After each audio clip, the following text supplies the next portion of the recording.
मैं सरताज आलम, खबर 7 से। हम लोग उत्तराखंड के हल्द्वानी में, आप सभी लोग जानते हैं भीमताल के पास जो रोडवेज की बस गहरी खाई में गिरी, उसमें 5 लोगों की डेथ हो गई है और तकरीबन 24 लोग उसमें घायल हैं। हल्द्वानी के सुशीला तिवारी अस्पताल में 22 घायलों का इलाज चल रहा है। बहुत सारे लोग उनसे मिलने के लिए जा रहे हैं। उत्तराखंड के राज्य आंदोलनकारी हरीश पनेरू भी घायलों से मुलाकात करने के लिए गए, लेकिन पुलिस ने उनको हिरासत में लेकर नजरबंद कर दिया आरटीओ रोड स्थित घर में, क्योंकि आज हल्द्वानी में उत्तराखंड के मुख्यमंत्री पुष्कर सिंह धामी तशरीफ लेकर आने वाले थे, और जो कि आज हमने आपको तस्वीरें भी दिखाई। लेकिन नजरबंदी की हालत में हमें आज बात करनी चाहिए और वो वीडियो भी आपको दिखाना चाहिए और आपको देखना चाहिए हरीश पनेरू का कि आखिर उनका क्या कहना है, क्योंकि वो सिर्फ घायलों का हालचाल ही तो जानने के लिए गए थे, यही उनका कहना है। तो आपको इस पूरी खबर की ओर लेकर चलते हैं कि आज उनके साथ क्या हुआ और उनका क्या कहना है। Lloyd gallery Abdullah building Bareilly road Haldwani पर आपका स्वागत है। हमारे पास है LED, OLED, complete LED, refrigerator, side by side, dual door, single door, washing machine, automatic, semi automatic, AC, split व window, air cooler, water purifier, geyser व प्रेस समेत बहुत सारे इलेक्ट्रॉनिक्स प्रोडक्ट हमारे पास मौजूद हैं। सभी इलेक्ट्रॉनिक प्रोडक्ट शहर व जिले से सबसे कम दामों में एक्स्ट्रा वारंटी के साथ हमारे पास उपलब्ध है। हमारी गारंटी है, शहर व 4 दुकानों में जाके पता करें, यदि उनसे सस्ता लगता है तो एक बार हमसे जरूर खरीदें। ऑफर्स की बात करें तो लकी ड्रॉ कंपनी द्वारा चलाया गया है, जिसमें आपको मिनिमम अमाउंट व 4 थार, 8 बुलेट, 1000 फ्रिज व वॉशिंग मशीन निकलने का मौका मिल सकता है। साथ ही साथ हमने अपना लकी ड्रॉ भी चलाया हुआ है, जिसमें आपको 5000 रुपए तक का कैश डिस्काउंट व स्मार्ट वॉच, नेक बैंड और क्रिकेट बैट जैसे बहुत सारे उपहार मिलेंगे। बेटियों की शादी के लिए भी हमने एक्स्ट्रा डिस्काउंट और एक्स्ट्रा गिफ्ट्स लगाए हुए हैं। एक बार लॉयड गैलरी पर जरूर आएं और सेवा का मौका जरूर दें।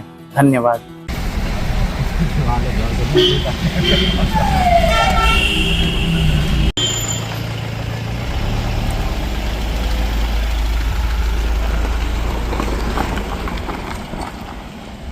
पनेरू जी, तुमने आज दिन भर तुम्हें पुलिस ने नज़रबंद में रखा था, तो किस कारण से आपको यहाँ पर पुलिस ने नज़रबंद में रखा और क्या है आपका एक कारण? देखिए, भीमताल में जो सड़क हादसा हुआ जिसमें कई लोग गंभीर रूप से घायल हैं, और सरकार ने, माननीय मुख्यमंत्री जी ने जिस तरह से घोषणा की थी कि हम एयरलिफ्ट की इमरजेंसी के लिए करेंगे। एक बच्ची हमारी दमुआ की रहने वाली है, उसने रात में इलाज के अभाव में दम तोड़ दिया। मैं सुबह सुशीला तिवारी हॉस्पिटल गया था, वहाँ तमाम मरीज के परिजन बिलख रहे थे और उन्होंने मुझसे मांग की कि साहब कोई व्यवस्था कराइए। तो मैंने सिटी मजिस्ट्रेट साहब से आग्रह किया कि इनकी एयरलिफ्ट की व्यवस्था जल्दी कराई जाए। लेकिन मुझे ऐसा लगता है कि सरकार ने अपनी नाकामियों को छिपाने के लिए और जो अस्पताल प्रबंधन है उसकी जो व्यवस्थाएं ठीक नहीं है, जो मरीज तड़प रहे हैं उनका इलाज सही से नहीं हो, उसको दबाने के लिए मैं मुख्यमंत्री जी तक न ले जा पाऊँ, उसको उजागर ना कर पाऊँ कमियों को। मुझे लगता है कि पुलिस के द्वारा मुझे जो नज़रबंद किया गया, ये लोकतंत्र का गला घोंटने जैसा काम है, क्योंकि मेरी कोई विरोध की तो परिभाषा नहीं थी। मैंने सोचा था कि माननीय मुख्यमंत्री जी हमारे प्रदेश के मुखिया हैं और निश्चित रूप से यहाँ की खामियां मुख्यमंत्री तक पहुँचाऊँगा, लेकिन पुलिस ने मुझे पूरे दिन नज़रबंद किया। पहले सुशीला तिवारी हॉस्पिटल से पुलिस बुला ली, वहाँ से थाने ले गए, थाने से मुझे पूरे दिन ये घर पर बैठाए रखा। निश्चित तौर से मुझे ऐसा लगता है कि उत्तराखंड राज्य में, देवभूमि में जिस तरह से पूरे हमारे ये बच्चा हादसा हुआ, सारे पीड़ित जो हैं और जो घायल हैं वो उनका स्वास्थ्य लाभ हो, ऐसी हम कामना करते हैं। लेकिन मुझे खुशी इस बात की है कि मेरे को गिरफ्तार करने के बाद जिले के अधिकारी, कुमाऊं के कमिश्नर, पुलिस प्रशासन जागा और सरकार ने एयरलिफ्ट करने में 2 जनों को, जहां तक मेरी जानकारी है, अब तक एयरलिफ्ट कर लिया है और शीघ्र ही जो और सीरियस हैं उनको एयरलिफ्ट करके उचित उनके स्वास्थ्य की लाभ की कामना के लिए इलाज कराया जाएगा।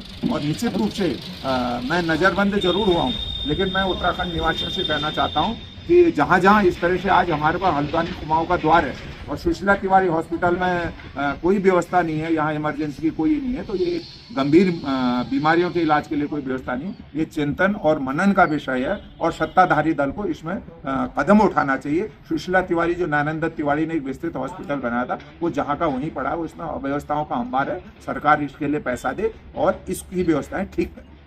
पिथौरागढ़ से हल्द्वानी आ रही बस यकायक गिर जाती है खाई में और उसमें 5 लोगों की डेथ हो जाती है। साथियों, ये एक बहुत बड़ा सदमा और बहुत बड़ी घटना है, क्योंकि जिस तरह से मोरचलो में हादसा हुआ अल्मोड़ा जिले में, यहाँ से बिल्कुल पास में ही, उसमें 38 लोगों की डेथ हुई थी और यहाँ 5 लोगों की डेथ हुई।